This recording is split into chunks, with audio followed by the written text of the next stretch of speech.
So just because you leave your corporate job and you're doing something, if you're not setting your intentions right and finding where that purpose, passion, and skill collide, it's pretty easy to fall into the same exact situation, if not worse.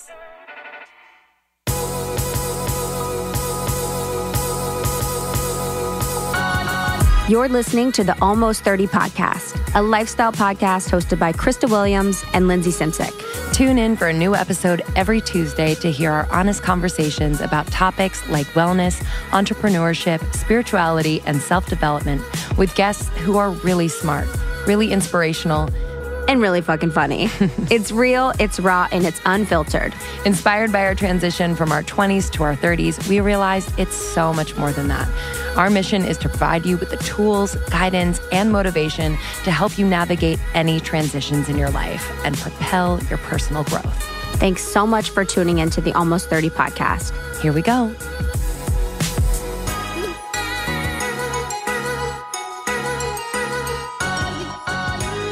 Hello, everybody. Greetings, Earthlings.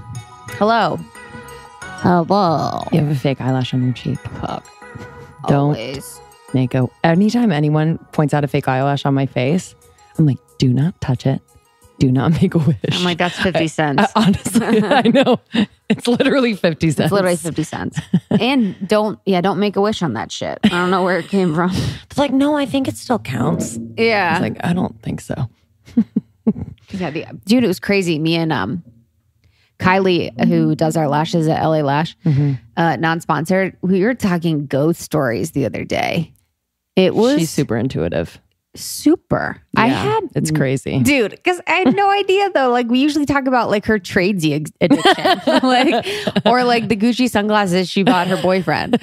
And she like goes on about like, oh, she goes, I'm so tired. It was right after I got back from Australia. So I was like, I'm so tired, but I should push through. Or I was like, should I go to bed or push through to a normal bedtime to try and get back on schedule? And she's like, you should push through, which was annoying because I'm like, I don't want to.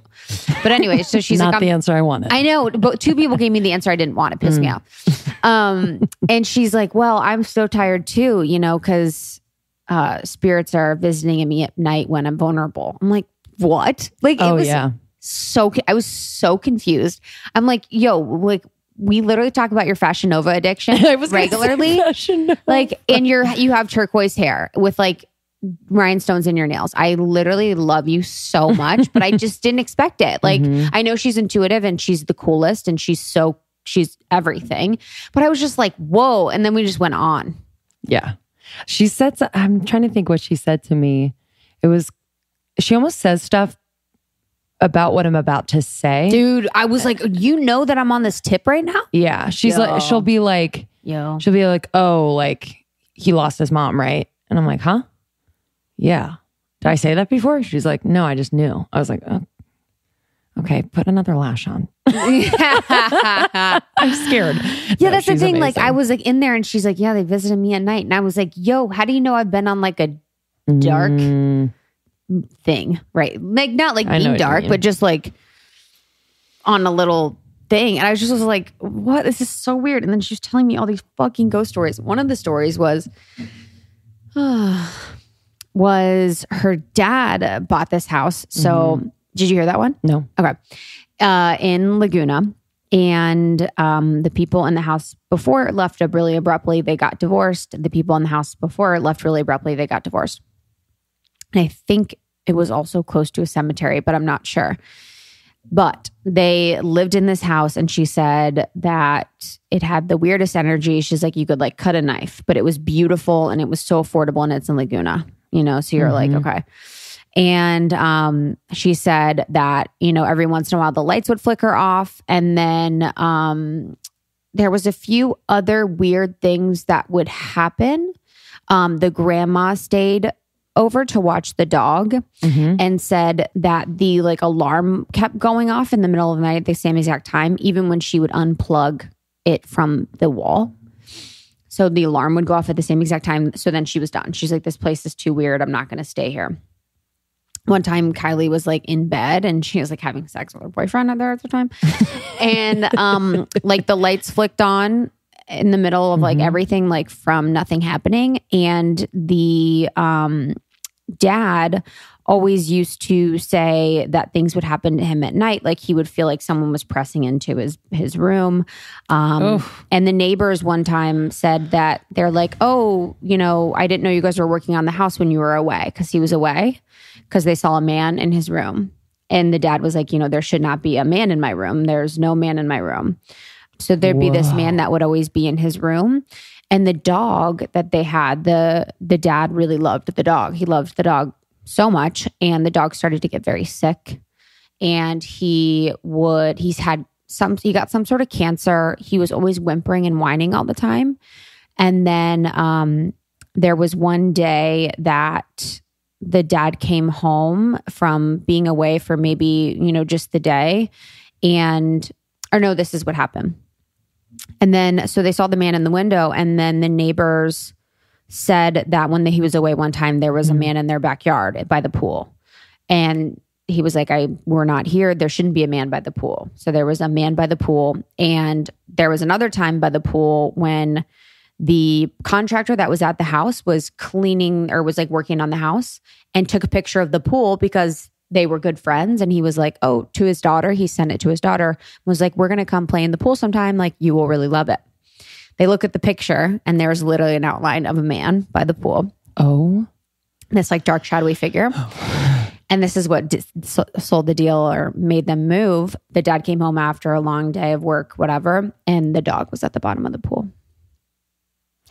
I think spirits, first, like dogs are super intuitive. Animals in general are super intuitive, and like they're very pure in their energy. So I was living in a house that was what I realized was haunted, with my friends a couple years ago, and their dogs slowly started to get super, super sick, like out of the blue. They were old, but like this type of sickness was like violent. We'd come home and they were like face down on the ground, like slobbering everywhere, like laying in their own throw up. Like it was the craziest thing. One of the dogs ended up dying, but the cleaning ladies that we had followed me to this place for like 1 or 2 cleanings. And they said she's like, that house. I don't know if I've talked about this on the podcast. That house, like, bad spirits. And I was like, oh, really? I was like, I felt something that it just was kind of dark. And you've been in that house. Mm-hmm.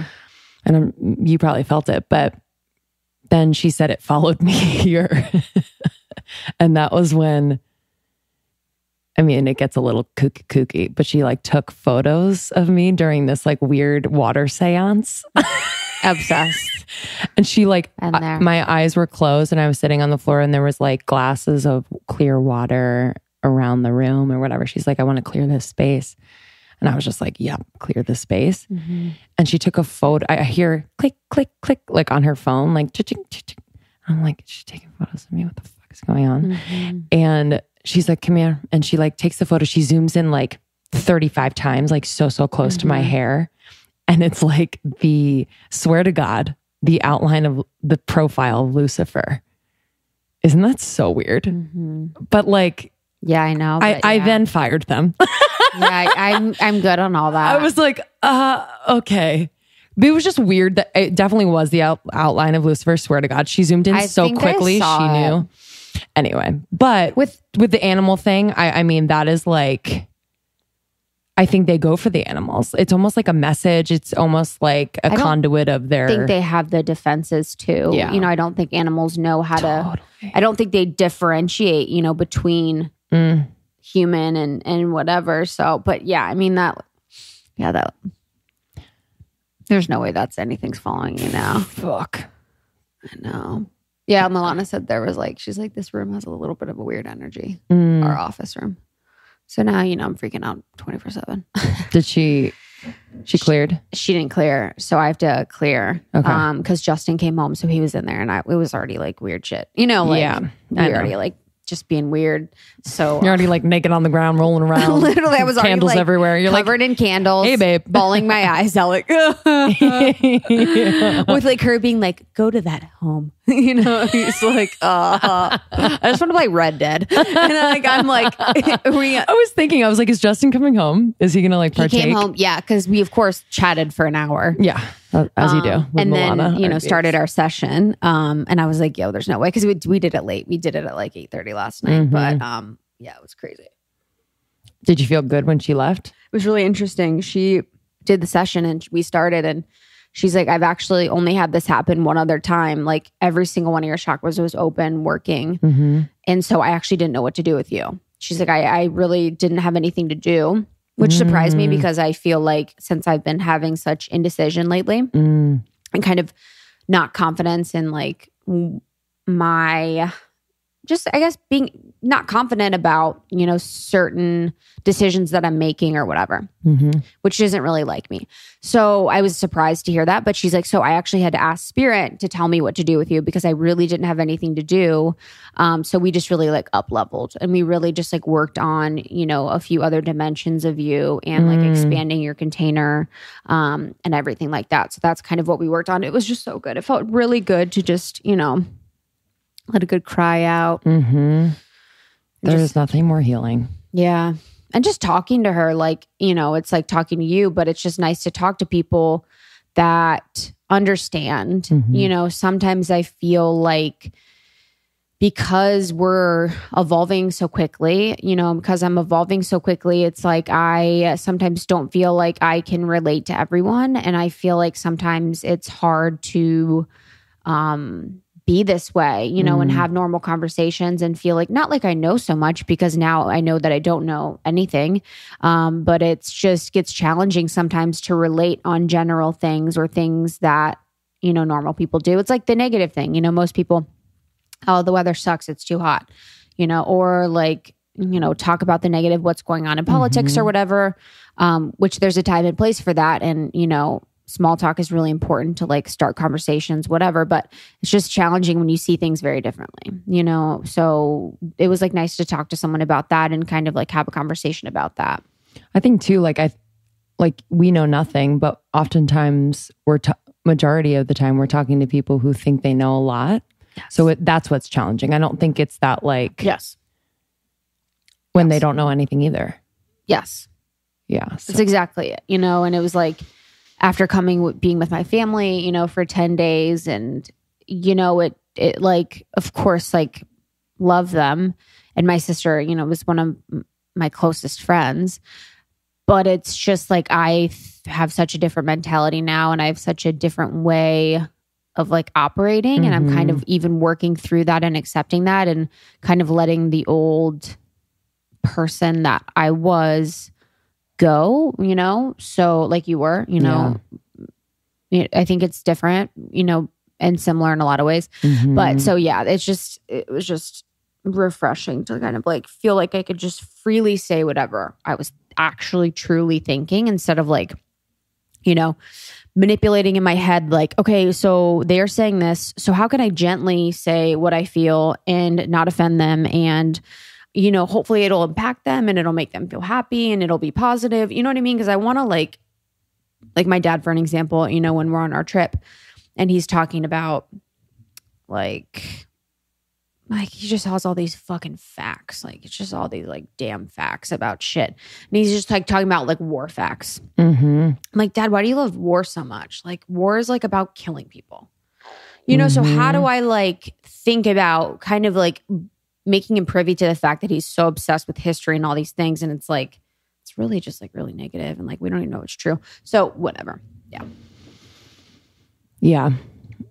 Yeah. It's almost like how much energy is it worth to put in but like they are worth my energy and time at the same time. So it's just a slow burn. It's a slow burn. Because honestly, I, especially with parents and family, I think too, like about what was it, Natalie, who said, like we are kind of, I've probably been the mom in the family before, like in different lives and stuff. So like in this lifetime, like we are meant to teach each other lessons. So like if I have a hard conversation with my dad, I usually don't and avoid it. But like maybe I'm supposed to be teaching him a lesson, So you having that conversation with your dad, it's like, maybe there was like a little part of him that was like, oh, she's he does. Right. It is weird. Like, it's like no one's ever said that to him. You know, like when Trump was elected, like my uncle is gay and has had a partner for 35 years. And in Ohio? No, he lives in DC. Oh, okay. Cool. Yeah. But he grew up in Ohio. And that's my dad's brother. And so I was like, do you know that like Trump is not a supporter of like homosexuality? He's not a supporter of your brother. And I was like, and frankly, he's not a supporter of me as a woman and the rights that I want to have, you know? And it was like, he'd never thought about that before, you know? And it was kind of just, it felt good to kind of just plant the seed, you know, always just planting the seed. Yeah.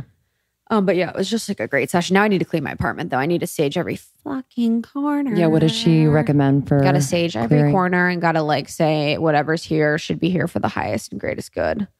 Da-da-da-da. I'm like, yo, who brought this fucker in here? Yeah, that couple before, right? Maybe, yeah. But I'm like, yo, you should be gone.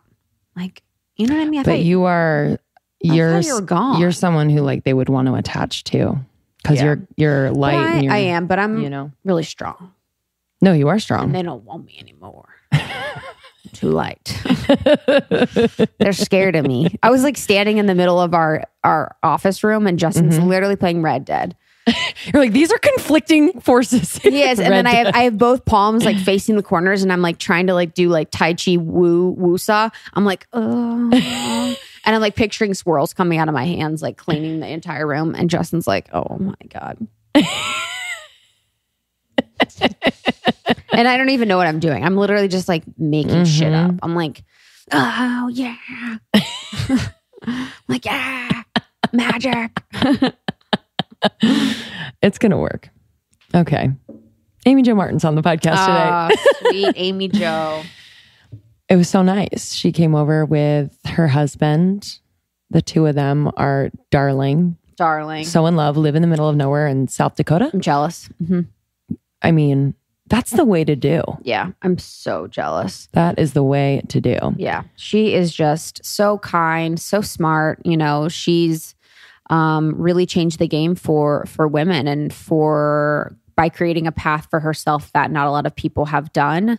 And we really look up to her and we are so grateful for her, knowing her, you know, and Susie Batiz very well. It just feels like a really natural match just because she's such a grounded, wholesome, thoughtful, smart person. And we just couldn't be more excited to share her with you. And she also has a podcast, Why Not Now?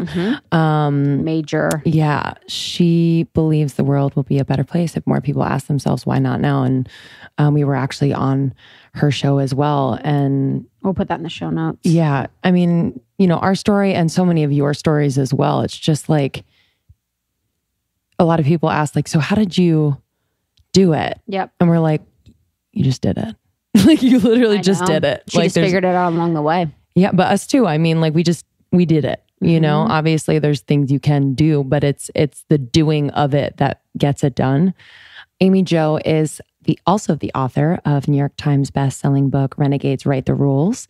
And she's worked with big names like The Rock and Shaquille O'Neal, helping them humanize their brands online through a company that she founded years ago in 2009 called Digital Royalty. And recently she left the company to pursue her career in speaking and coaching, which she does incredibly well and has worked with a lot of our super successful friends. And she's just a blast. Yeah, she is a blast. We're so excited for you guys to listen to this episode. If you love it, please share it with your friends. It would mean the world. And then thank you so much for writing a review on iTunes. We really appreciate it. And it really helps us to bring on amazing guests each week. And if you haven't heard, we have our Your Podcast Pro now live. So you can go to yourpodcastpro.com. We'll talk about it more in the outro, but we would love to have you join us for our 6-week program starting January 6th. Enjoy this episode. We'll see you on the other side. Okay, so I did a little experiment the other day and it was kind of funny. My brother he eats meat, he eats everything, right? And he was up in my hood and I was like, all right, we're going to go to dinner. You know, I didn't really tell him where we were going. I didn't give him options, you know. And I brought him to Veggie Girl. And he's like, oh, what do I want? I probably want chicken. Like, I probably want meat. And I was like, yeah, just try it,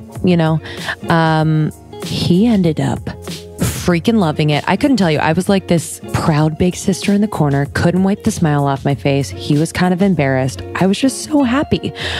So at Veggie Grill, they are a plant-based zone. All their menu items are free of meat, dairy, eggs, and other animal products, and therefore free of antibiotics and hormones.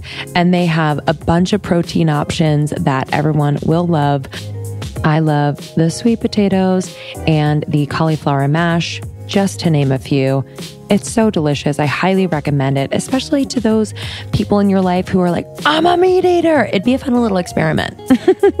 So during the holidays, Veggie Grill is offering a holiday feast. Honestly, this will impress your family and friends. And truly, the most important part of it is going to make more time for you to spend time with your family and friends. It is delicious. It's plant-based. It feeds 4 people, just under $75. It is so delicious. I can't say enough about it. And you can pick it up the day before Christmas Day. How convenient. All right. We love Veggie Grill. Try it out. Let us know what you think. Happy holidays. Well, I was caught. I was eating some skinny dipped almonds right out of the bag, put them away, and I suppose I scratched my nose, went out on some errands. I had some cacao dust on my nose. Nobody told me, but proudly, I really don't care. Skinny dipped, hands down, my favorite snack. It is so delicious, satisfying. What I love is I can have them before a workout. I'm not too shaken by any sugar high, anything like that. Or I can have it as dessert easily, which I do most often. And I'm loving right now the raspberry. So it's dusted with a little raspberry flavor. But they have it down to this perfect science, the ratio of this crunchy coating and dusted with chocolate. I can't even describe it. You got to taste it. They have a lot of fiber, tons of protein. This snack is for everyone, great for your family. And this company is founded by friends and family who love each other so much. They pour so much love into these products. You can taste it. We have an interview with the founders coming out soon, so stay tuned for that. But Skinny Dipped is the shit. SkinnyDip.com. You can use our code almost30 for 20% off your first order of these delightful almonds. Trust me when I say you're going to stock up in every nook and cranny of your life. So SkinnyDip.com, almost30 is the code for 20% off your first order.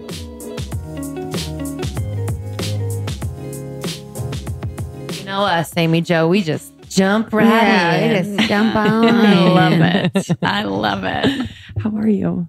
I'm so glad you're here. Yeah, welcome. Welcome. It's like 6 degrees of separation with Amy Jo. Mm-hmm. Yeah, like me. It's like me, Mark Cuban, Tony Robbins, and then Amy. It's a little like that. I don't think I feel the same. It's a great lineup. Danica Bryshaw. Yeah. Susie Baptiste. Mm-hmm. And I'm sure we're going to find out that there's many more. I know. I mean, but you are connected. It's just the interwebs, really. We're all Crazy. Connected. I know. So true. I know. Talk to us more about that. What was, when did you kind of not find the internet, but kind of find your voice on the internet? Because I think the internet's so weird and that we kind of feel like we need to be someone else in order to be heard. But you've always just been so yourself. Mm-hmm. So what was that like? Ooh, you do hop right in. I love it. Well, it's interesting. The first thing that popped in when you said that was this moment when I was working in the NBA for the Phoenix Suns. And I had just kind of lobbied for this new role that didn't exist. So they created it, which was really rad because it didn't. Most of the teams are 30 teams. Yeah. And the league has very similar structure. And so it wasn't around. It was the director of new media and research. New. I'm using air quotes because they didn't know we called it new at the time, right? And it was mobile marketing and social marketing. And it really was the wild, wild west because 2007, 2008, brands didn't quite know what to do with this space. And it was kind of annoying to them, I think. They're like, ugh, I gotta do this. And it's scary. There are no rules. And I started experimenting and dabbling and thinking, I bet if we could bridge the affinity of the fan to the athletes and bring in the actual franchise in the middle there and our marketing partners, this could be magic because there's just this natural organic integration opportunity that you couldn't get with, signage in the arena or TV spots. Like, we could sell this. Everybody thought I was crazy. And I just started experimenting on my own. And then I get a call one day sitting at my desk, and it's basketball operations, which never called me because I was at the front office. And they said, come downstairs right now to the locker room. Shaquille O'Neal wants to learn how to tweet. And nobody in this building really knows what that means. So we need you to come down here. So that was kind of this moment of, I'm not going to ask permission, a lot of forgiveness, because I wasn't really supposed to work with the players. That's not what I did. Went down and met 7 foot tall Shaquille O'Neal. He hands me his Shaq berry, which he called it at the time his Blackberry. And damn, I forgot about that. I know, right, man? Yeah. I remember BB chat, or was it BBM? BBM. BBM. I was just telling my husband the other day, he's from Australia. He missed the Blackberry movement, whatever. I got margarita salt in my rollerball once. No. And it seized up. No. Shut up. Damn, I forgot about the rollerball. I know, right? Whoa. Can you imagine we laugh all the time because on her laptop, there's just things. Crap. Like food. Yeah. Can you who imagine knows? your roller? Oh my gosh. I mean, my phone now, it's like, there's always snacks on my electronics. It could probably be like a petri dish or something. Honestly. Study in it. Justin no electronics are near me ever. I get access to no electronics. Yeah, I forgot about BBM and then the Nokia. Did you have the Nokia one? I had the one where it was a walkie-talkie. Yeah. So Shaquille, he got me one. So I had a boyfriend that had the walkie-talkie one. Wait, Shaquille was walking in? It was it would be sitting on Sprint. the counter and he'd be like, hey there. Yes. Because you didn't call, you just beep, beep. And It's like, yeah. I was like, no. Yeah. It's like, you up? Which is like, it didn't last. That didn't last long. You kind of sounded like Cardi B just now. Yeah, I know. People tell me. I've been talking about her a lot, actually. So he handed you his phone. Yeah. And then I started helping him. And it was just kind of this natural, I became his little social media mentor. And where did you get how did you know what to tell him? So I historically went to school for marketing and branding. And it's weird. I always developed a crush on certain brands. When I was little, I'd be like, Nike, that's so amazing. I feel like I know Nike. Yeah. I feel like it's a person. And just this fascination with, brands and the humanization type qualities. And so I think it was just this natural progression of, I think people actually want to know you. Everybody knows about Shaq, but who's Shaquille? And what can you tell them? Give them a glimpse behind the curtain. So, and how much should you share then? What is a line that you should draw with sharing? Because you want to be human, but you also don't. I mean, this is my personal opinion. You don't want to give it all. Yeah, you? Everybody's line is a little different, I think, and it's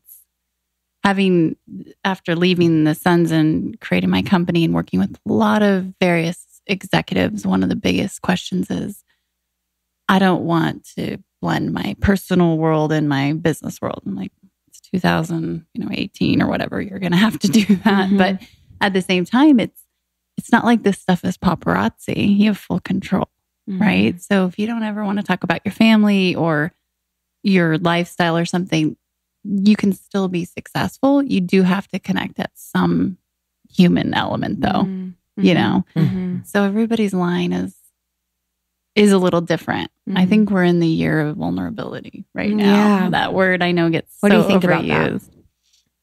Well, my personal experience was, having never had the spotlight and then have more than 1 million people following me on social. It was a really interesting time because what I did was social, had a social agency. And so I was sharing kind of play by play of what I was doing. And I started to tell a story that I thought people wanted to hear. And the outside started to become unaligned with the inside. And it wasn't that this wasn't really happening. It was all happening, but I started to live out that storyline that I thought was what I was supposed to be doing or sharing. And, when you talk about personal brands, sometimes I think it gets a little dangerous because brands and logos are static and they aren't alive. And we are, and we're humans, and humans are messy. And so we try to paint this beautiful, perfect picture, obviously. And it's easy for that brand to elbow out the real you. And so it took a long time for me to recalibrate. That was kind of the beginning of a lot of like, holy shit, thumbs off here. Yeah. Yeah. What was the story that you were telling that wasn't aligned? So I was, company was growing, first time entrepreneur, riding that, flying, just thinking that like life was amazing. And it was technically huge opportunities, big clients, whatever, writing a New York Times bestselling book, doing all these things. And from the outside looking in, it looked really great. Because it just was flying private with all these celebrities, right? And the inside, I had no purpose. I was like, I've got a major purpose problem because that became so fleeting. And I was just chasing this carrot, averaging 4 hours of sleep a night, 210 flights in 1 year, and complete burnout, complete just bankruptcy, emotional bankruptcy.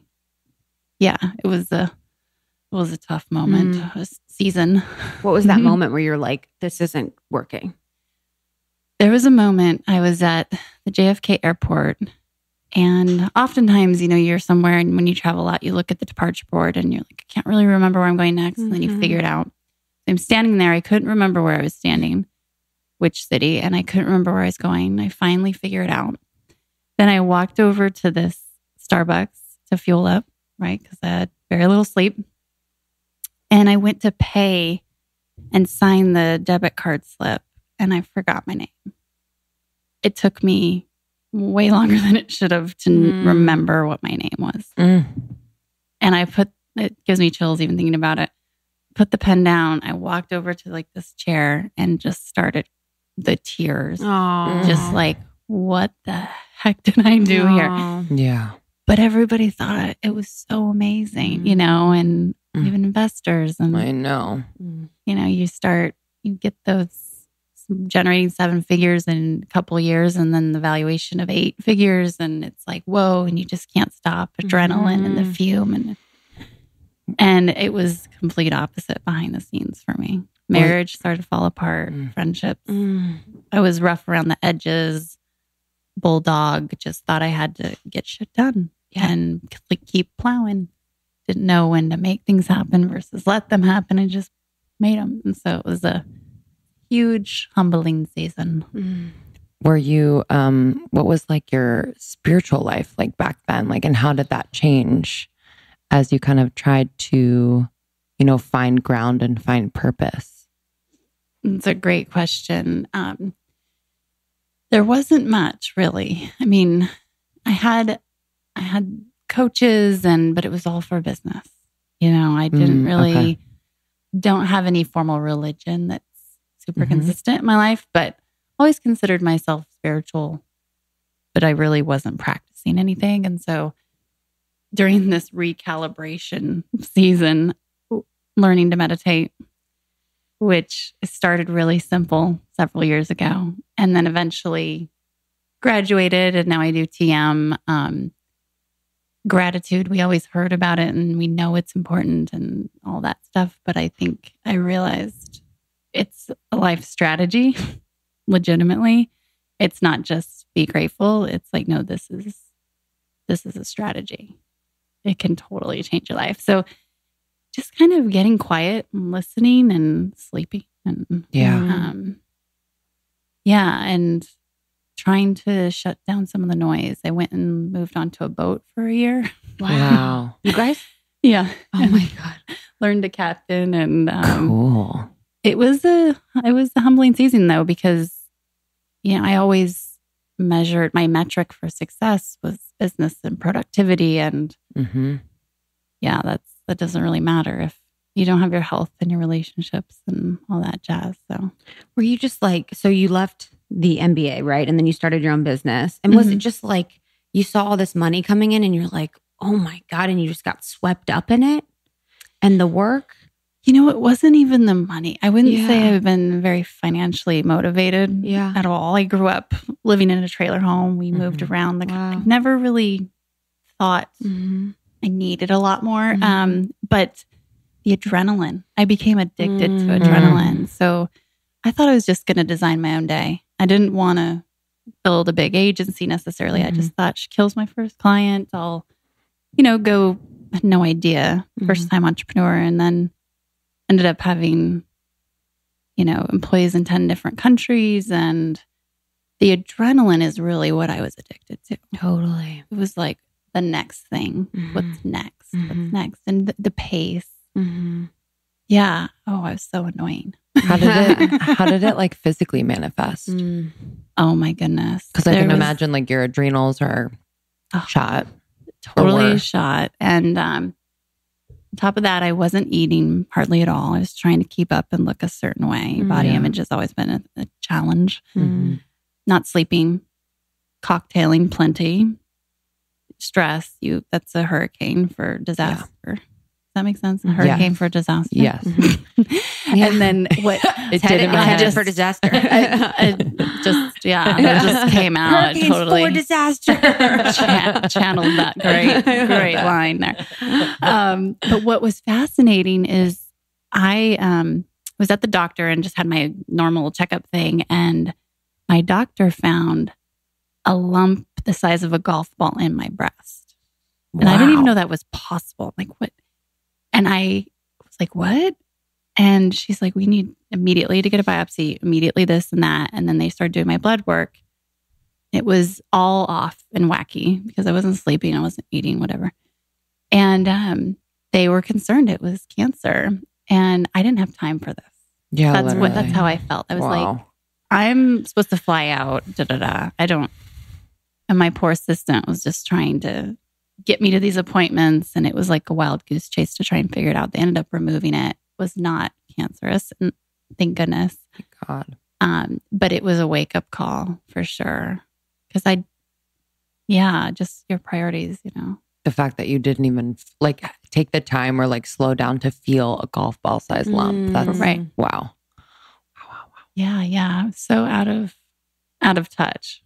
Yeah. But what's interesting is someone was just saying, so now, you're really into self-care. And we all know Susie, obviously. She's been a huge guide in my life in terms of realizing what's important and how to do things and this thing called intuition.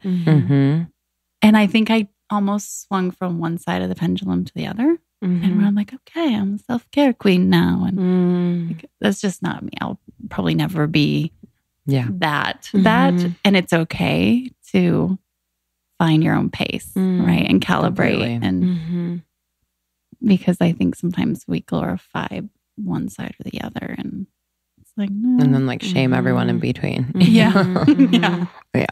Totally. Yeah, it's like such a popular word right now. Self-care. It is. Phrase, I guess. It's so popular. Everyone's talking about it. Interesting. It's like good. We That's just have to thought. be careful. Yeah. Too. Because it's not like certain parts of self-care aren't accessible to everyone. So it just becomes like this way to like kind of separate yourself too. Yeah. Which is interesting. But also too, it's almost, there is that part of it. And then there's also the part of it that's like eating pizza and watching Netflix is self-care, quotes around that. And it's like, I don't know, just defining it. It's like, is that? Because sometimes it is.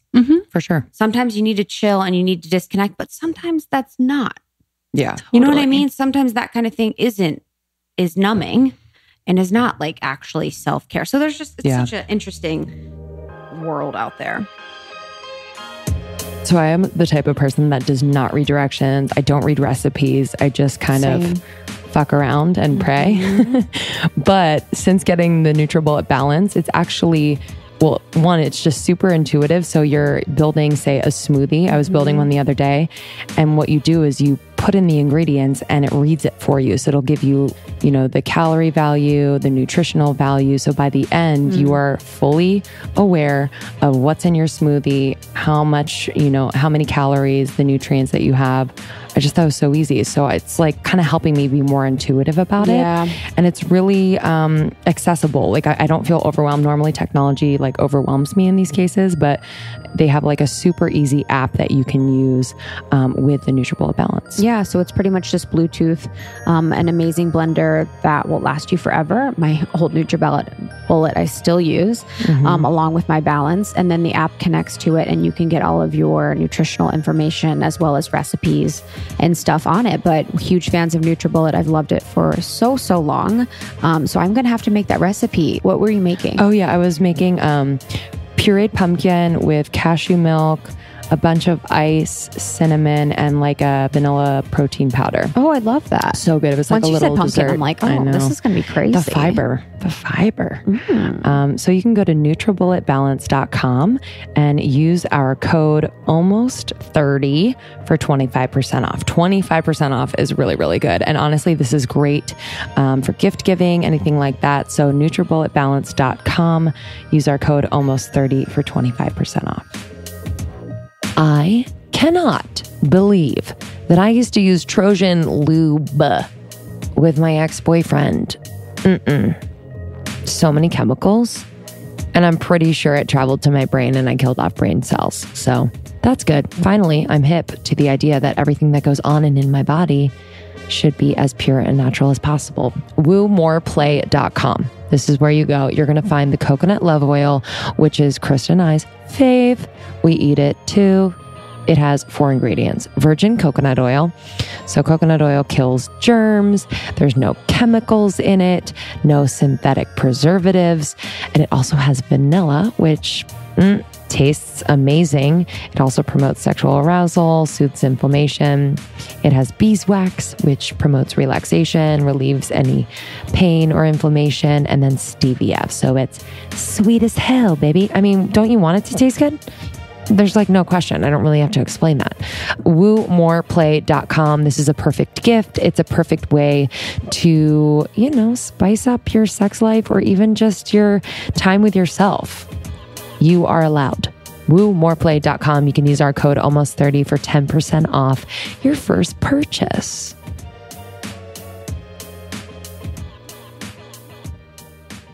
How was it leaving the NBA? Were you scared to start your own business? Like, what was that like? Were you like, for people that have jobs and stuff and want to start on their own? Right, would love to like explore that.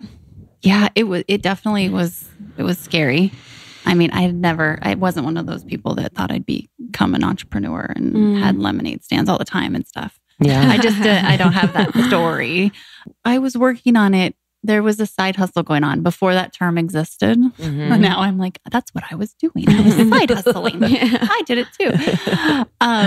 And it was just it was like this wave of opportunity started to come. And I knew I needed to act now.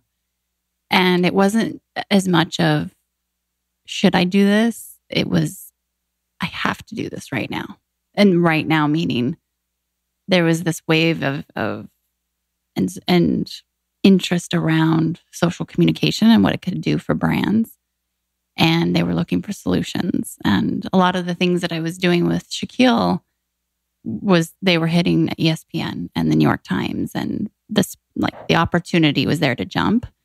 But it was freaky. Yeah. I remember being in my car, like driving away from the parking garage and just thinking, I just left a really great job behind. And oh shit, am I going to be able to do this? And am I a fraud? And so that's pretty normal, but it was that leap I'm so grateful for, because even though the level of risk was, wherever on the Richter scale, now I find myself doing things that are much riskier, but they aren't as scary because of that first one. And so it's like, it just gives you a baseline. Like, oh gosh, yeah, this actually isn't that scary. But yeah. Fear is a muscle. Yeah. You just have to work it. You have to like do things that build up till things are not scary. Because something for you at one point could seem scary. But after you do it a few times, it's not. And then you can like build up. And you one up yourself and you keep leveling up your fear threshold. 100%. Totally. So when you find yourself like kind of in this like new, almost, I can imagine that it felt almost like dark for a second where you're like, where do I go next? Like you kind of had your ideas. Maybe tell me about like how your mind works, like creatively. Do you get a lot of ideas and how do you pick which ones to follow? I think I'm basically asking for myself because it's a struggle for me when I have a lot of ideas and then it's like, which one do I do now? Or which one do I focus on today or give energy to right now in order to either build the brand or, expand the following or put more of myself out there? Like, how do you kind of distinguish? It's like when to kind of stop dating an idea and then commit or double down. Exactly. Like you're the one. Yeah. And it's good to date though. I mean, I have someone that he's an awesome entrepreneur and he talks about dating ideas all the time of what he's been very successful in a lot of different areas. And so that's good, by the way.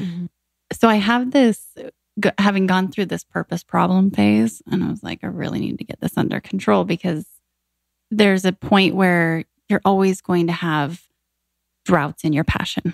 It just, some days you're not as passionate, period. Sometimes your passions change. That purpose really will sustain us through those droughts. It's like, okay, that's what's going to get you through that, down period. And so I always say where purpose, passion, and skill collide, bliss resides. So my goal is to live in that intersection because when we do, it doesn't feel like work. So if you think of the different things that you have going on and you're trying to decide where to double down, maybe just start to think through those 3 buckets: purpose, passion, and skill. And our skills, some days we feel more confident than others. Sometimes our skills change. Same with our passions. Our purpose and our why or your higher objective belief, that usually is fairly consistent. So if you can come back to that, that's going to sustain and serve you like really well. I just actually was talking to Susie Batiste about this question. And of course, she will say if it's resonant, if it turns you on, if you feel alive when you're doing a certain thing more so than another. And it's hard to, I think, sometimes block out the outside opinions because the world wants us to live in our zone of excellence and what you're good at. Yeah. And that doesn't mean that you are enjoying it or as passionate about it, right? So it's kind of like earmuffs. How do people even find passions? I feel like a lot of people in our group have jobs, but they don't even know where to find a passion, or an outlet. Yeah, I think that's a great, it's a very common challenge because we get stuck and there's only so much time in the day. So it's like, okay, where am I going to make time for this new passion, right? For me, it starts with curiosity. And you follow these little morsels of curiosity. I've really always wondered, why XYZ? Or recently I've gotten back into to water skiing. I used to water ski when I was little. Cool. Didn't expect that. I know, random. But and my husband's always surfed. He's from Australia, and then we started wake surfing together. Cool. And it's so that's without fun. Yeah, it's behind a boat. But without the and then when you get good enough, you throw the rope into the boat. But wow. What's fascinating is we started doing this, and I swear my mindset changed 360 with everything I was doing. It was like business, friendships. It was like something triggered and happened. I was just talking to another friend who lives here in LA who started doing dance classes, and I'm actually going to join her tomorrow. I'm excited. But she said the same thing happened with her. She's got an awesome business, and she was kind of, there was a bit of a drought just with passion, and she started dancing, and all of a sudden her business just, it's amazing how, I don't know. I feel that. Yeah. It turns something on. Yeah. I don't know what it is. It's almost like the part of you that doesn't think so much. And it's just like the part of you that just wants to experience like joy without like judgment, you know? Like if you're just like dancing, like I love, where are you going to dance, by the way? I know, I was just thinking It's that. called LA Fit or something. Cool. I haven't heard of it. Yeah, I need a I've heard class of it. by TT moment. Dance Fit. Oh, yeah. After yesterday, I'll- we had an interview. We were talking about the class by TT, and I was like, I need one of those. The world needs that, but I need that too. She hadn't danced since she was like super young. So Love she's that. been going for a year and a half now. They do routines that they learn over time and then they perform in front of like 300 people That's so cool. in the city, like somewhere in Venice or Santa Monica. And she's just Cool. rad. And she showed me That's video so and cool. she's like, she doesn't even wear a ponytail and her hair's fine. That's my gosh. amazing. Fun. That speaks to me. I love that. And there's something, well, I think it's interesting too, the physicality of both of those. I think that there is something to passions that you can find or develop online or on the internet. Obviously, you know, you believe that or with people, but I think that there is something to moving energy within your body through something like surfing or dancing or singing or something like that. There's just really something to a movement of energy tied to getting in the zone when you're doing something like that. So I always think that, I just feel like I'm most inspired when I am doing something that involves movement, Same. you know? Yeah. Physiologically, I mean, there's plenty of science behind it too, right? Yeah. That we operate better. And I have a treadmill desk at home. Oh, you do? What And- speed do you do that on? It only goes up to 4.0. Okay. Which is plenty when you're typing. And 100%. You can only do like, Wait, what does that look like? Just a little treadmill under a desk? yeah, it's Cool. and I notice just how different my brain works when I am on wow. there. Even if you're walking pretty We need slow one. on a My conference back. call or something. I actually had a dream last night that I was jumping on a trampoline. So we need to set up our I trampoline. was literally just thinking about Yeah. Mhm. Fun. I know. It was bad though. In my dream, I got the big trampoline. I was like, oops. Oops, got to put it in the office. Yeah, literally. Because we've been wanting a trampoline to just like between interviews and stuff to like get a little bounce, Uh-huh. kind of get the blood flowing. So Absolutely. There's those chairs too. Oh, the bounce. Yep. They're, I don't forget what they're called, but I know what you mean. wow. the only thing is like when you Wouldn't be that record cute, but I mean, no one needs that more than me. for any audio though, you probably wouldn't want to do it while you're Yeah, recording true. because it'd be, Yeah. but it's so good for creativity. And they've done research and stuff around people who just sit in chairs and brainstorm. Like, it's not a good place to be brainstorming. Yeah. I remember when I was at my corporate job, I used to like at my desk. Sometimes I'd sit like I sit on my knees sometimes because I don't like sitting on my butt. So I'd sit on my knees. And then I went to Detroit and there was like another girl that was like doing it. And she's like, isn't this what everyone's doing in LA? I was like, I was like, no one's doing that in LA but me. I was like, I don't think it's like a good thing, but I just like can't sit. For your back. Yeah, it's just my back and I don't know. I don't like it. So Yeah. I don't know. Something I like it.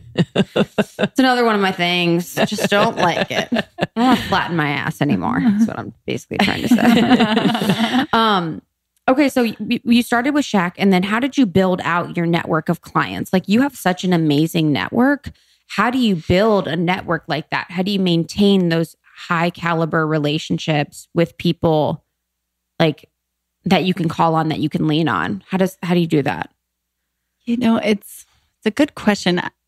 I don't know that I had a super solid intention or strategy for doing this by any means. Yeah. However, I think trust was huge. So when you're working with people like a DJ, Dwayne "The Rock" Johnson or whoever, and they've got a million people coming to them all the time, and social media and helping them with their strategy and brands is such a personal thing, right? You can't go through just the agent for that or some manager or publicist. Like it's working directly with these individuals. So developing that rapport that you have something to offer and you have value, and making sure that your intentions are really clear. I know that sounds so basic, but it's actually, you can get swept up in that world pretty easily. And it's it just even brands and networking for me is just a term that I hate. You know what I mean? So I don't think of it as like a physical, like an actual activity where I go out and network. But if you're constantly thinking about how you can bring other people value, and be not just out of wanting something back, but intentionally and truly wanting to help them, like your network will appear. I also think like you would stand out if you are coming from that place because they're kind of having bullshit fed to them 75% of the time. So like, yeah.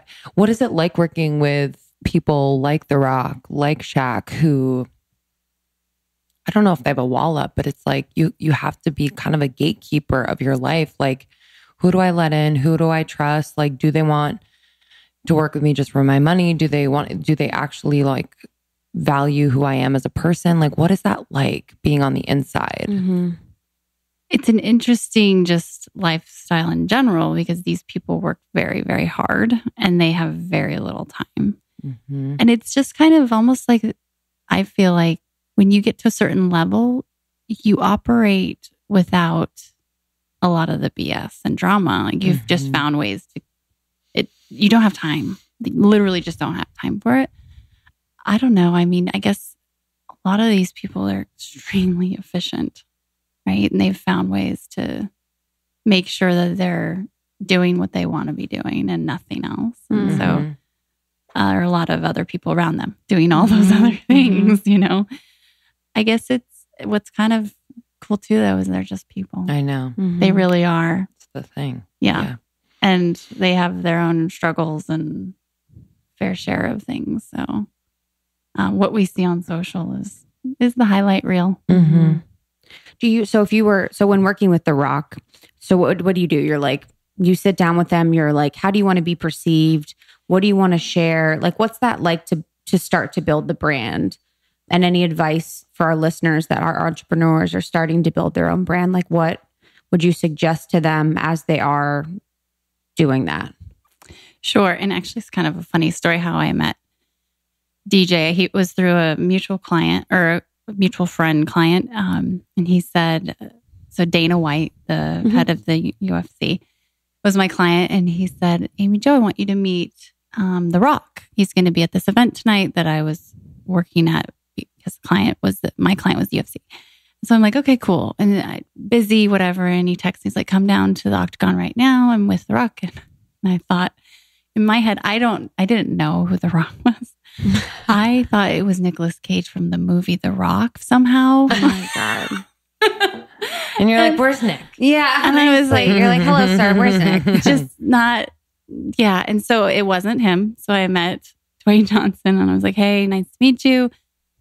And Dana's like, you got to get on this social media stuff. It's going to help you with your brand, and she'll help you. And he's like, oh, I'm a private man. I don't do social media. I'm not doing social. It's like, that's cool. Like, I'm busy. See you later. Nice to meet you, whatever.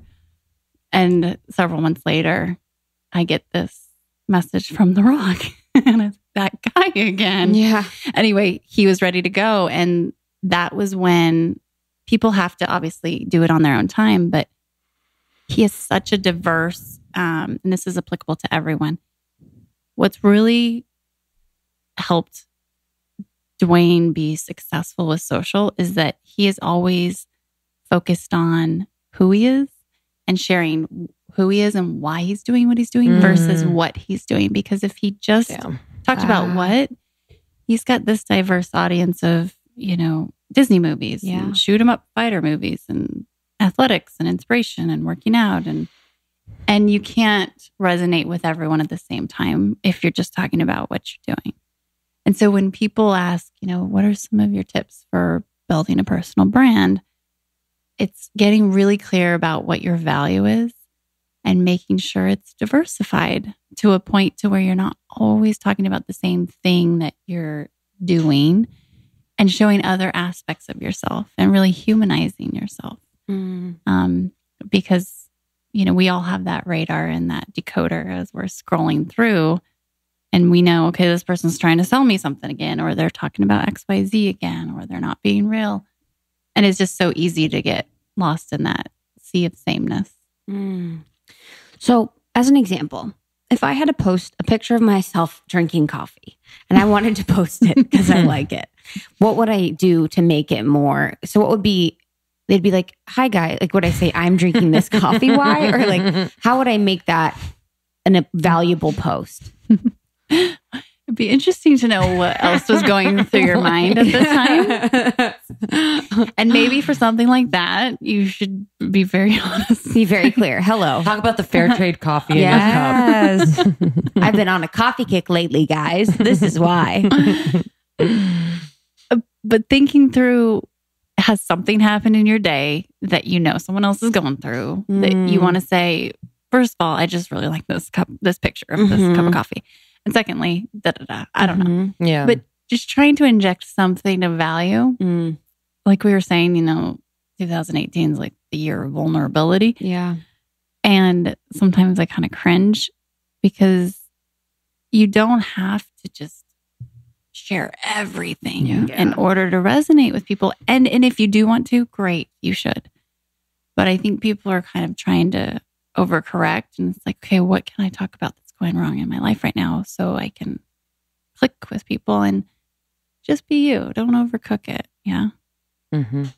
I feel like that a lot. I feel like there is like my posts where I am feeling it, do the best.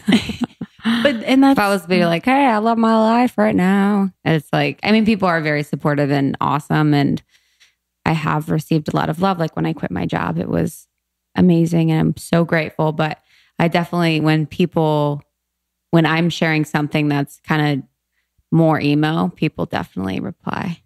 And that's great. Yeah. Because you're doing it from a pure For sure. intention. Yeah. Yeah. And I got to feel it though. So it's like, it's few and far in between. But I do always wonder with like the impermanence of it. That's just my thing is I'm like, well, one second I'm feeling depressed and I hate my body. But then the next I'm like, I am fine as hell. So it's like, okay, what if I post that one day and the next day I feel fine? Then people assume that I have this thing because I saw that one post. Mm-hmm. well, but the space is alive and it moves real time. Yeah. So if they want to look back into the past, then they're going to have to just realize that was you in the past, Mm-hmm. even if it was an hour ago. Like it moves so quickly that people are, I think, really, they don't care as much as we think they do. Yeah, that's so fucking true. Who was Amy Jo before like your stint with the NBA and all of that? Like how old were you during that time? Not to talk about age, but it's more like I want to like trying to kind of tracking late teens, early 20s. Started working in the NBA around 25-ish. Okay, cool. Like right before that, like early 20s, like where were you? So I was working at an ad agency and it was in Phoenix, Arizona. Mm-hmm. Did you go to Oh, that's ASU or did you go to did. school? Okay, cool. ASU. Cool. You guys didn't. Was go it a to party ASU. school then? Oh my gosh, #1 party school in Number one. America. Forever and Yeah. ever. Voted by Playboy. Yeah, forever and ever. Hot. OU was second. I think my sister But like, went to school. did you have like pool parties and like Pool parties? you know? Yeah, Because I feel like it was just all like, because it's so hot. You're out there.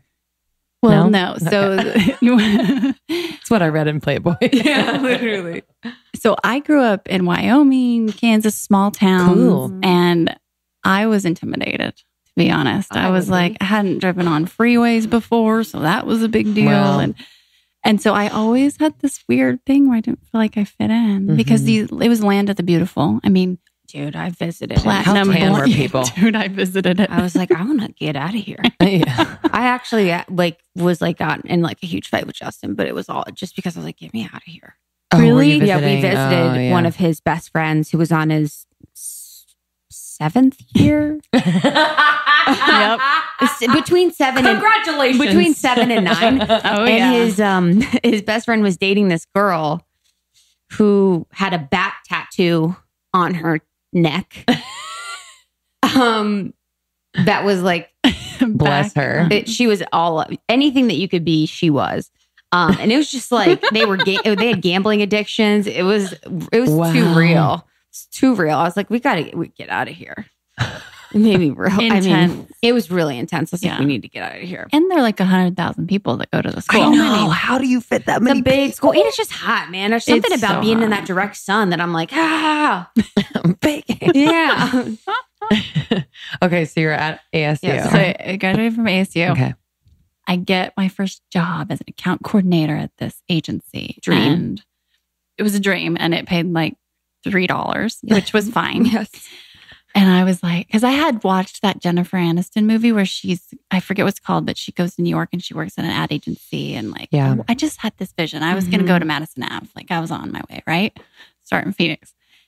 And I worked for my first clients were professional sports teams in town. So the NFL, Arizona Cardinals, and the hockey team, Phoenix Coyotes, so on and so forth. So here I am like, whoa, this is so cool. This is exciting. But my job revolved around like proofreading things. And, I was an account coordinator. But always never got the best grades, but always worked really hard type thing where I think just witnessing my dad and his work ethic, I just have a strong tendency to be a workaholic, So it's kind of in my blood. And that's my differentiating factor sometimes is my hustle factor. But you can overdo that pretty quickly too, obviously. So seriously, a fine balance. Something you talked about is humanizing your brand. So for people that have brands and businesses, why is it important to humanize your brand? So humans connect with humans, not logos. And so when we create these brands, whether it's a media company, it's a consumer company, or product goods company, we get really proud of our logo and we're excited about our brand, rightfully so. It's marketing 101. But I think oftentimes it's easy to hide behind that logo and let it try and be the connecting touch point with consumers. And people really want to know who's behind there. Who's the voice of authority? Who created it? Why? What did they like? And there's a ton of research that shows your loyalty with your consumer increases tenfold if the founder or CEO of a company of whatever size is present on social media. If people know they can actually reach out and connect with you versus just the almost 30 touch points, their affinity, their loyalty, their willingness to convert will rise. I think we know this intuitively, but it's something that's easy to kind of forget because there's a lot of competition out there and a logo is not going to have the personality that you do, right? And to find your tribe, you have to be present. The logo's not going to do that for you. So kind of the humans connect with humans. Love that. Yeah, that's interesting to think about. Like we've been doing that from the get-go. Thank God. I'm like literally thinking, thank God, because like as we have grown since the beginning and like our dreams of growing, exponentially in the next year, it's been like the reason why we've grown and really important to us. But yeah, I would imagine that like if you're a CEO, that if you haven't been present to your, customers, fans, whatever it is, and then just to jump in and be like, hey, you know what I mean? Like it must be interesting. Have you had to, and I'm sure you have, but can you give us an example of when you've had to like maybe coach a client or even yourself on reinventing yourself? So I think some people like maybe start their early on in their lives and they don't know who they are, but then all of a sudden they start to do the work and kind of get to know themselves. So how do you coach them on reinventing? This is like my favorite discussion lately because I think word is out that you can. It's actually not that hard and you don't have to keep, doing what you're doing and or being defined as who you were. And so I was having a conversation with a friend recently and she referred to it as a redream, which I thought was really cool. I love that. She had a certain dream. She went out and did those things. And now she's completely done with it and wanting to redream. And it's like, yeah. And then you reinvent and rebrand if you want to use those terms, whatever, semantics. But I just recently went through this. So after exiting my company and then moving on to the boat and being like, what the heck am I going to do?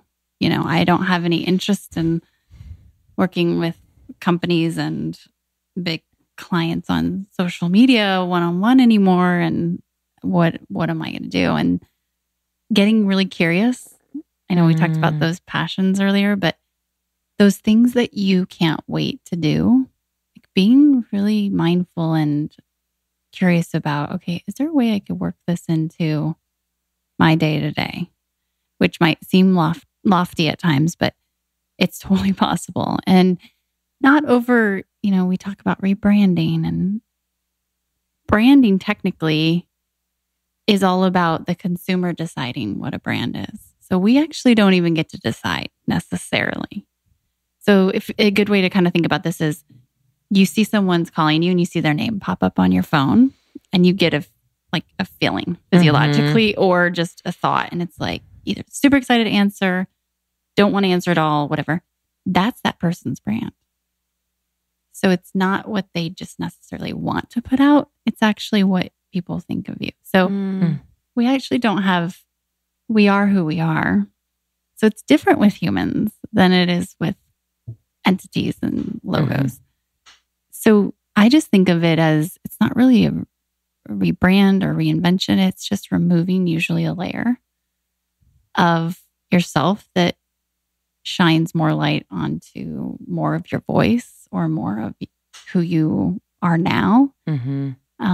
So it's not necessarily a 180 departure from what you did before or who you were before. It's an evolution. And we're removing layers, hopefully if we're evolving in a positive direction. Yeah. And so it's a process rather than like a box to check. Yeah. I like redream.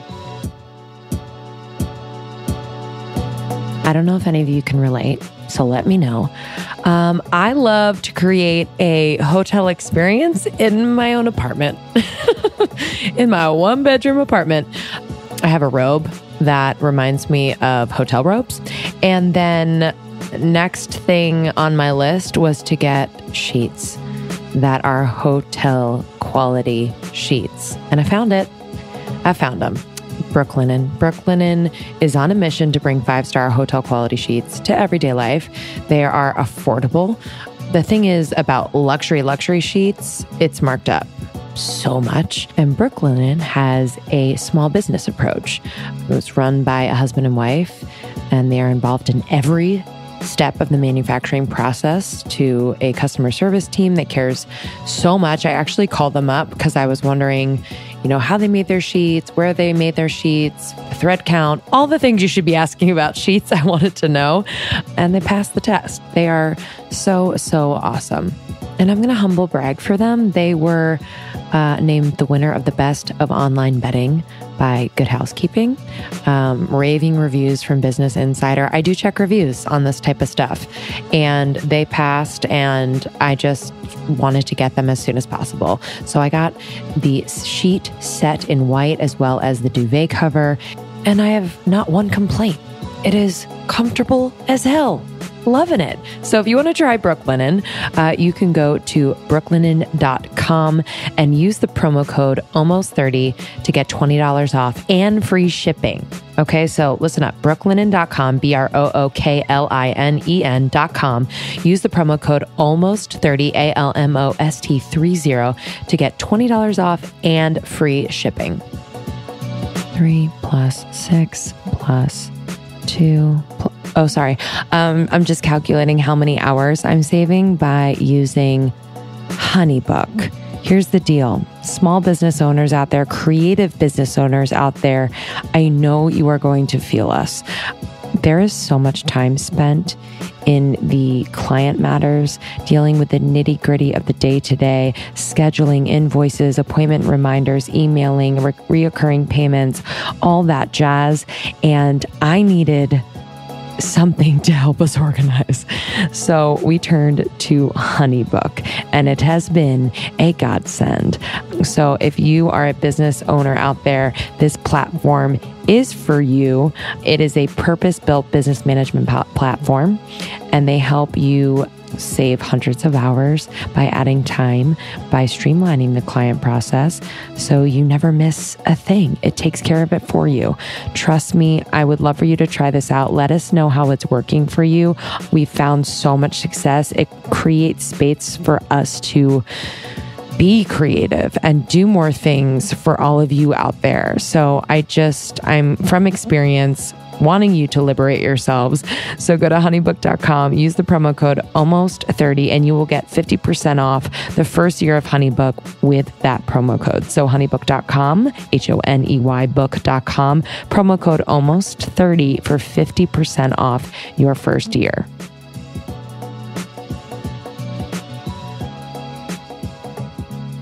What do you do about brands or people online getting feedback and like trolls and haters? What do you do about that? Or what do you tell your clients to do about that? So every situation is different. If it's truly just a troll that you know doesn't really have a legitimate conversation they want to start, then that's kind of different than if there's someone that just wants to have a tough conversation, healthy tension, dialogue that is willing to share who they really are and they're not anonymous or something. So it's kind of like looking at the difference, in my opinion. With feedback with brands, I mean, every situation was truly different, and bringing back that kind of human logic into it and thinking through, usually people just want to be heard. So in a corporate setting, I'm working, one of our clients was a huge hotel conglomerate. If someone would be reaching out to them, usually they just want to be heard. They don't want to look stupid, and they may want trying to get some freebie of some sort. Now, there are different types of trolls. Some people just attack characters, and that's kind of different. And you decide, first of all, having a human respond if it's for a company or a brand and not just a logo. So they know who's on that other end. It just makes it personal, because when we know there's another human, you might say or do things differently than if you just think you're talking to a wall with a logo on it. And then there's this interest. I did some clinical research a few years ago in my time of, I don't know what I'm going to do with myself. I found this really smart guy who helped me put this study together. And what I wanted to learn was, does what we do online, what we share, what we post, what we say, how we comment, impact behavior offline? And so intuitively, it's like, probably, but can we prove it? Because if you think about the concept of serotonin online, so quick kind of description of serotonin, meaning if you do something nice to me, you get a hit of serotonin, so do I. And so does anyone else who witnesses it.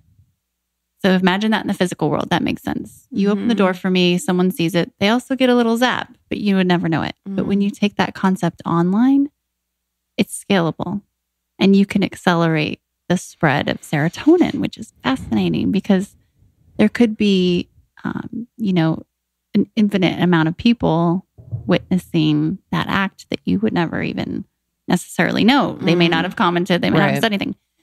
So the same can happen with negativity, right? And I mean, it's kind of like where you choose to play. Do you want to play in the back and forth? I don't. And if it's a legitimate, healthy tension conversation that I think will offer value, I'm not afraid to get into that discussion at all. But just for the sake of trolling, block them. Usually your audience and fans will come to your defense anyway. Not that you need defense, but they'll be like, get out of here. Yeah. Yeah. Kind of like leave the small fights for the small fighters. Celeb. Yeah. With that. Yeah. And also like managing a community too. I'd be curious to hear your thoughts. Manage is the wrong word, but we love our community so much. And so like we just feel this deep responsibility to just like show up for them every day as ourselves. But also sometimes that means that like maybe we make mistakes, and they're going to see us when we're at our best, and maybe like when we just don't know what we're doing. And so like how have you navigated that as you've grown with your business and your community? Like, have people like watched you learn, and has it been, a challenge for you? How have you dealt with that? For sure. They've witnessed the journey, so I think that's partially what further kind of amplifies that connection, because you're human. And so sharing your lessons and like, all right, so I did this, I'm owning it. And maybe you won't have to go through this because I can tell you what went down and what to look for. And with communities too, it's easy to get what's called groupthink going on, right? Where you have maybe one really strong personality in a community, and managing that online isn't always easy. Managing in person isn't easy, right? So I think sometimes it's really helpful to take the conversation offline. If you're wanting I know, to. I always wish that rarely happens, but like sometimes I wish that we were in person so we could just like look each other in the eyes and like just feel each other instead of just like the words. Because I don't know how it sounds. I don't know, Yeah. You could, and even underground. So offline or direct message or straight or whatever. Right. People are different when they don't feel like other people are watching. Sometimes. Good point. Yeah. Sometimes. Yeah, I completely agree. Really good point. Does everyone need to think about their brand? Like, does everyone need a personal brand in 2018? Everyone has one, whether or not they realize it, or working on it, as I use air quotes. But like I said, it's everyone decides. The ultimate brand audit is your funeral. Who shows up, what they say about you. Like, because as a reminder, it's the outside that decides the brand. So it's this really interesting term that literally wrote a book about it, but I feel kind of contradicting because I've changed my view on we can overdo it. It's easy to overdo, but people do like consistency. And it's very logical that if you show up with clear, consistent themes and transcendent threads, then people will better understand quickly who you are and what you have to offer and why you do what you do. So, that's marketing. So it's this like love-hate kind of feeling that I know I have with this concept of personal branding. But yeah, everyone has one, even if they're not online. And so if we start to change our lens and think about it that way, are you showing up how you want to be perceived? Yeah. And how much do you care? Because if you are unapologetically true to yourself, your tribe will find you, right? And that's actually something that has been shared with me before. Tony Hsieh said that at one point on my podcast. That's his advice to people is you want to find your tribe, be unapologetically true to yourself, and they'll show up, right? Speaking of the podcast, it's so good. Why not now? What have you learned? Some of your, not most favorite guests, but just like impactful that like stick out to you? Oh, I've learned so much. And I started this kind of in that season of humility where I'm like, I just need to sit back and listen and ask questions and absorb. And so it's like so amazing to get to talk to, Mark Cuban or Jessica Alba or whoever, or Tony Robbins, and say, okay, tell me, teach me. Totally. I've found these consistent things that they all do. And having interviewed definitely more than 100 now. And then having spent the last 15, 20 years of my career working around these people, one of the things that's so fascinating, and I don't ask for the fluffy, like, give me an inspirational quote. Right. I want tactically, how did you get from idea to action? So that day when you quit your job or you got fired, Mark Cuban, what was the first thing you did to become an entrepreneur? How did you, tell me the steps that day, that minute, that hour? And one of the things they all do is when they decide they want to do something and they're still in idea phase and they're ready to green light an idea, they don't give themselves an out. They put some mechanism in place to where they can't back out. And that could be in the form of telling someone that they know will hold their feet to the fire, even though they don't know how they're going to do it yet. They're just like, and there's a quote, I think it's actually by Julius Caesar, but Tony Robbins says it all the time. If you want to take the island, you burn your boat. So don't give yourself a way to bail. So that could be you buy the plane ticket. You schedule the meeting with your boss. You just set up the time. You know you need to have a critical conversation with someone, just burn your boat. And you'll figure out exactly how it's going to go down after that. But commit. And it's like a push over the starting line. It's really interesting, but they all do it. It's fascinating. Wow. I love that. That's what people always ask that about, ask us that about our podcast. And they say, what have you learned? It's so hard because we interview so many people and we run the gamut of topics. So it's like, do you want to learn about feng shui? Like, do you want me to talk about like, your gut biome? Like there's just a lot there. What advice would you give to, this is just my last question. What advice would you give to female entrepreneurs today who are working their full-time job and have their side hustle and dream of it becoming something? I think this concept of side hustle is so amazing and it's so helpful because you can be kind of safe, right? You can also get really comfortable with that and kind of fall into, this is working. Why would I rock the boat, right? So continuing to push yourself to get more uncomfortable. Get comfortable with being even more uncomfortable because there is another way. You know, I think we're in this land of romanticizing entrepreneurship, which is good because we all can go out and do our own things.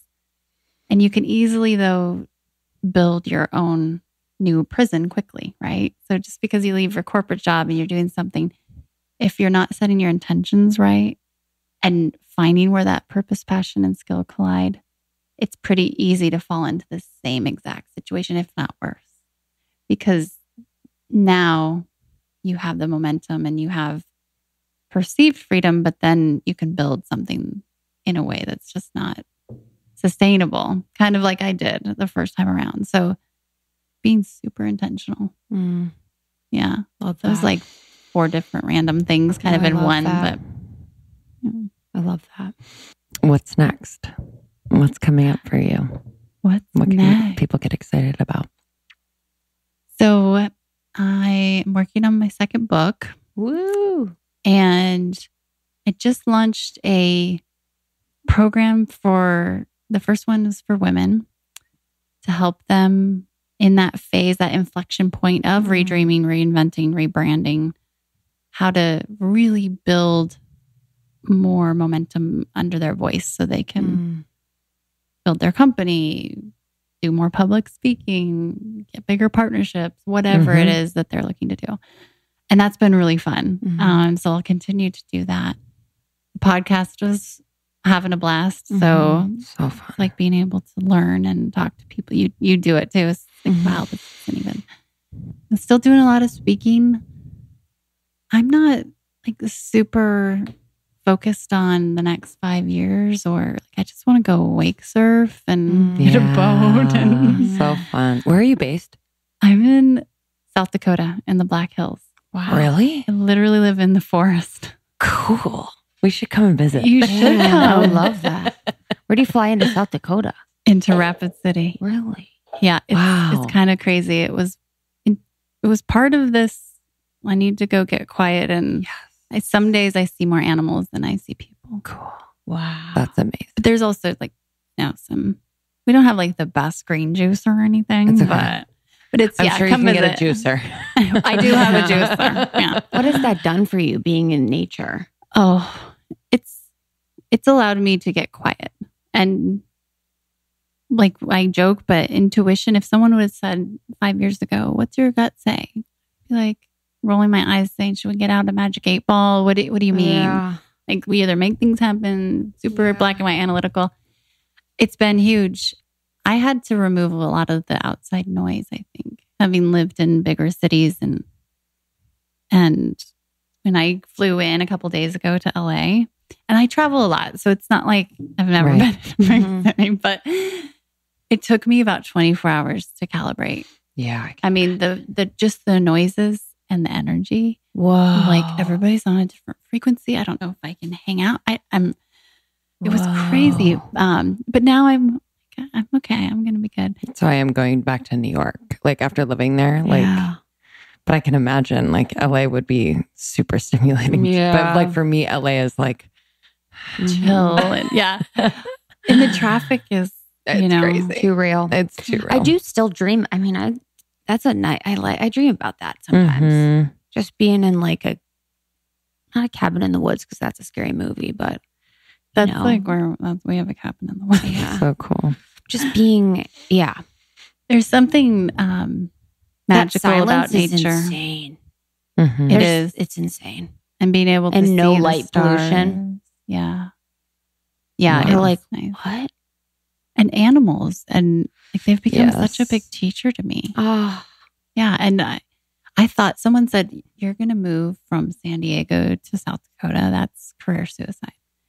And I knew I was doing it anyway, thank goodness. But I realized that, the farmer down the road could be teaching me the biggest lesson I ever needed instead of the billionaire in big city XYZ. So we just have to, I was a little nervous to tell people for a while because I was like, am I not That's the coolest be thing. perceived? there's a as- shift happening. Yeah. And there are Honestly. some amazing entrepreneurs in our nearest next town. Really There's a female Wow. co-working space. cool. I can go get my avocado toast and my kombucha on tap. Cool. Like we're cool. That's all I need. Well, I Yeah. think, like the kind of not the middle of the country, but like just like, I don't want to say like, oh, you need more like LA and New York vibes in the middle of the country. It's just like, I think it's so underrated, and the nature and the quiet, not that everyone needs to go there and then it not be quiet anymore, but I think it's just overlooked, like the beauty in it, the communities, what people are doing on like a smaller scale, but it's still just as important pace. because it's just so interesting. The pace too. Yeah. When I walk in, get off the plane into this little regional airport, which is probably That's the best. It's just like, You walk in and you walk, like I think I've said that before when I landed in Cincinnati last. The airport's actually in Kentucky, and I thought there was like a bombing because it was so dead. Yeah. Honestly, it was fucked up. I was like, I'm kind of worried. And I just like walked out. My sister picked me up in the car. I'm like, why isn't anyone freaking out? Like no one was like, keep going. You know what I mean? Baggage claim. Yeah, literally. you can't park here. Yeah, you can't park here. I was like, oh my God, it's so nice to like casually stroll into an airport. Yeah, we leave our car running at our little tiny grocery store when we walk in. And then our neighbors put a sign out the other day. They're not super close. They've got like beautiful gardens and things. Yeah. And they're on vacation. They put a sign so they could let people know they're on vacation. See, like you don't tell anyone you go on vacation here because then they're going to break into your What did the house. sign say? It was just like, It was like Gone love fishing? you, on vacation. I was like out on vacation, and they're like really meticulous about their property and it looking so nice. So I think that's their way of saying, Get the fuck off if the lawn. you see some weeds, like we're on vacation. oh so my don't. God, that's cute. Oh, so cute. But also like robbers come here. I know, right? You I would never do that. You would never do Wow. that. Yeah. That is so Do you have any cool. like ties to South Dakota? Like like anything family? I do. My family, my parents live up there. Cool. They're Okay. from there. And then, little random fun fact: my great great grandfather was the founder of Rapid City. No way. Wow. Yeah. So the Black Hills, we're about 15, 20 minutes from Mount Rushmore. Uh-huh. And Wow. it's beautiful, magical area. Cool. And so we have this 100-year-old cabin that the same great great grandfather built, and its original structure. So we'll go hang out there by the lake, and it's just special. It's really special. That seems amazing. Oh, makes me want to get a cabin. I do. I would love to be in a cabin right now. I'm really needing it. You can come visit anytime. Okay. Well, thank you so much for being here. Yeah. Thank We love you Where can both. people- Finally, it's been like kind of a long time coming. Mhm. Where can people connect with you? On social, Mhm. Amy Jo Martin, Mhm. AMYJOMARTIN, AmyJoMartin.com. The podcast I have is called Why Not Now. Mhm. That's pretty much it. Yeah. Great. Got Thank some amazing you. Yeah, guests. it's so good. Yeah, it's crazy. So good. Well, this won't be the last time that we spend time together. I'm excited for Me too. the future. No, absolutely. And I want to get you ladies on my show too. I know. Yeah, for It's sure. gonna be so Yeah. fun. Yeah. All right. We love you. Thank you so much. Bye, guys. See you later. Amy Jo Martin. Lovely. If you'd like to follow Amy Jo, you can find her on Instagram at Amy Jo Martin. And her website is amyjomartin.com. Yep. And then she has the podcast, Why Not Now? And then she has the book, Renegades Write the Rules. And if you'd like to visit her in the middle of South Dakota, come with us. Come with us. We'll be there. Do we have a... Yeah, we have a review. Pull it up, sister. I got you. I'm excited. From Angie Pettit. Just wanted to say how much I love your podcast. I started listening about a month ago and I binge listened to all the episodes. You guys go deep and ask the questions we want asked, and it's just amazing. There are no generic questions. You get all the answers from your guests that are just so real, which is amazing because lots of guests have done other podcasts, but I found them to be so much more interesting on your podcast. Sorry for writing a novel. I just wanted to say thank you guys for the amazing podcast. Thank you. That warms our heart. So really appreciate you guys writing a review and rating on iTunes. That's the best way to show your support for the podcast. And then you can show your support for other women in the Almost 30 Nation community on Facebook with our secret Facebook groups and the city subgroups. We have ambassadors that are going to be helping everyone meet and get all the support you need in your local community. And then on Facebook at Almost 30 Podcast, I am at 100 blog, HUNDRED blog. DRE dildo. DRE 100 blog. And I'm at Lindsay Simsick. And if you or someone you know has been thinking about starting a podcast, there is enough space for you in the podcast world, and your voice needs to be heard. And if you need help starting your podcast, we are doing a 6-week program. We have yourpodcastpro.com live now. So there's different options. If you have already started a podcast or just getting started thinking about your idea, we have separate downloadables, creative workbooks, templates, things like that. But then our 6-week program starts January 6th, 6 weeks. And you will be connecting with us through a video call once a week where we'll be talking about specific topics, but then answering all of your questions, in addition to getting a lot of materials that will just have you on your way to bringing your idea to iTunes. And we're just really excited to work with you. Yeah, looking forward to it. And then yourpodcastpro.com has everything else you need, like Instagram templates for stories, media kit templates. There's also a guide, Your Podcast Pro Guide, which will help you if you don't want to take the course. It will give you everything you need in a shortened, condensed version. We have a shopping list if you want to create a home studio. We have a Finding Your Voice guide. So if you want to be able to find your true tone, be able to listen to yourself on the mic, that will be great for you. And then we have pitch templates. So if you want to pitch brands to sponsor your podcast, we also have those too. So everything you need for podcasting is available on yourpodcastpro.com. That's YOUR podcastpro.com. Thanks for listening. We love you. We love you. Goodbye. Bye.